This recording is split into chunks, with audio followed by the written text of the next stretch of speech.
Have you ever found yourself, like, really terrified, but not by the usual suspects? Not a ghost, not some slasher movie villain, but by an idea, you know?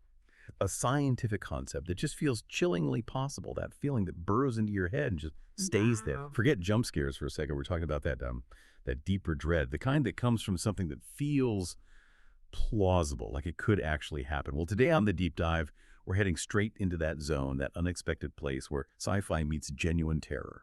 Our mission. To explore how science fiction, the genre of big ideas and maybe possible futures, manages to be so downright scary, sometimes without even using the classic horror playbook. And our guide for this is a really great article from comicbook.com. It's by Niall Gray, called Seven Most Terrifying Sci-Fi Shows of All Time from August 3rd, 2025. It's a fascinating look at shows that really push the fear factor in sci-fi. So let's unpack it. Let's get into it. Yeah, it's interesting, isn't it, how the article really nails that point.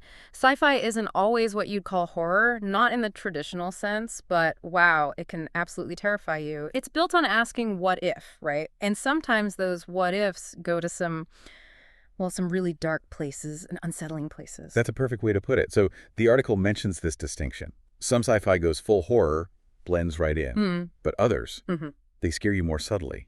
How does that work? How does really good sci-fi get under your skin without, a monster jumping out, just with an idea? Well, that's the clever part, isn't it? The best sci-fi, it grounds the really out there stuff in something that feels familiar, almost too familiar. So when you see the potential consequences of, say, a new technology or meeting aliens, and it feels like, okay, yeah, I could see that happening, that's when the fear gets real. It's visceral. It stops being just like a creature feature. It becomes about a possible future, and that hits differently. It's more that intellectual dread, you know, existential horror, maybe. The idea itself is the monster. Okay, I like that. So let's dig into the shows from the article. It seems like they fall into a few different flavors of fear. We could start with the ones that aren't afraid to mix it up directly with horror, the direct blenders, let's call them. First up in this category, the article talks about Westworld. Okay, this show, it's obviously brilliant sci-fi, high concept stuff, but it weaves in this deep layer of horror, doesn't it? The whole premise, androids becoming self-aware, the moral questions, it delivered this creeping, unnerving feeling. The real terror wasn't just, robots gone bad. It was more about us, our own cruelty reflected back, and the horrifying idea that our creations, once they wake up, might use everything we did against us. That slow burn dread of a rebellion we kind of deserved. We're the villains there, really. Exactly. And speaking of blurring lines, The X-Files is another classic example. Right from the start, it just masterfully blended sci-fi and horror. You had Mulder and Scully, the FBI agents, looking into these weird, unsolved cases. Aliens, monsters, mutants, you name it. All sorts of sci-fi twists. And the terror often came from how it made the ordinary seem strange, unsettling, like there was this hidden world just beneath the surface ready to break through. It left you feeling paranoid, right? That the truth was out there and maybe it was something truly awful. It messed with your sense of safety. Oh, definitely. And then you've got Stranger Things, which, became this massive cultural thing almost overnight. It's such a unique mix, isn't it? Sci-fi, fantasy, horror, all rolled into one. Discovering the upside down, those monsters. What makes Stranger Things so terrifying, I think, is how it twists that cozy 80s nostalgia. It shows something monstrous hiding under that familiar suburban world. It's not just the Demogorgon, it's the violation of that safe space, the idea that your world can just crack open, reveal something fundamentally wrong underneath. That hits hard. Yeah, those shows definitely go for the explicit scares alongside the sci-fi, but then there's another type, the ones that create fear more cerebrally.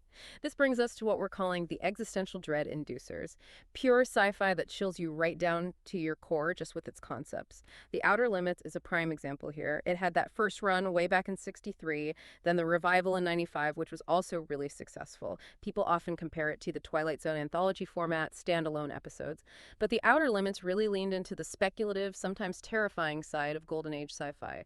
The fear there often came from seeing the horrifying fallout from scientific discovery or alien encounters, very personal stories sometimes, showing how small and fragile humanity is in this huge, uncaring universe, or finding the monstrous right here, basically. That feeling of smallness. And speaking of existential dread, there's a newer one on the list, Netflix's Three-Body Problem. Based on that incredible novel by Lou Shixon, the premise is huge. humanity up against this vastly superior alien race that softens, a fight for survival.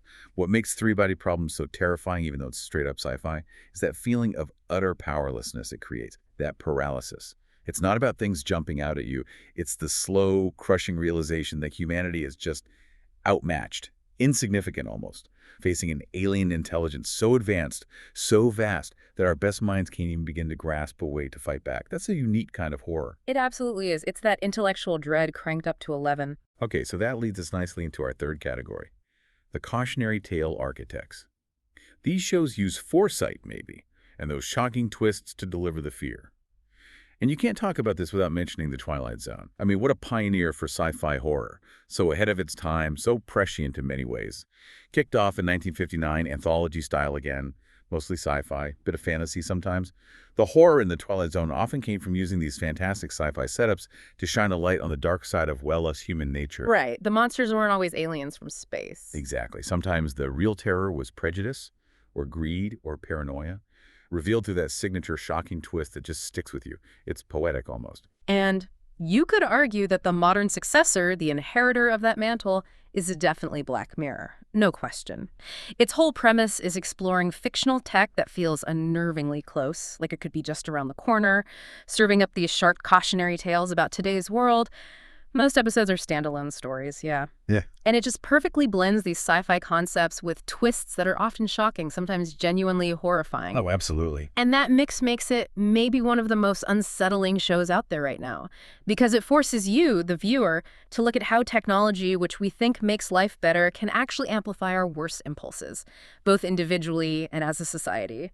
It definitely makes you look at your phone a little differently afterwards, doesn't it? It really, really does. So, thinking about all these shows, this whole list, what is it about them? Why do these specific stories hit us so hard, evoke that real fear? What is it telling us about our own anxieties, about technology, the future, the unknown, maybe even about reality itself, that sci-fi can unsettle us this deeply? That's a huge question. I think it says we're grappling with rapid change, with things we don't fully understand.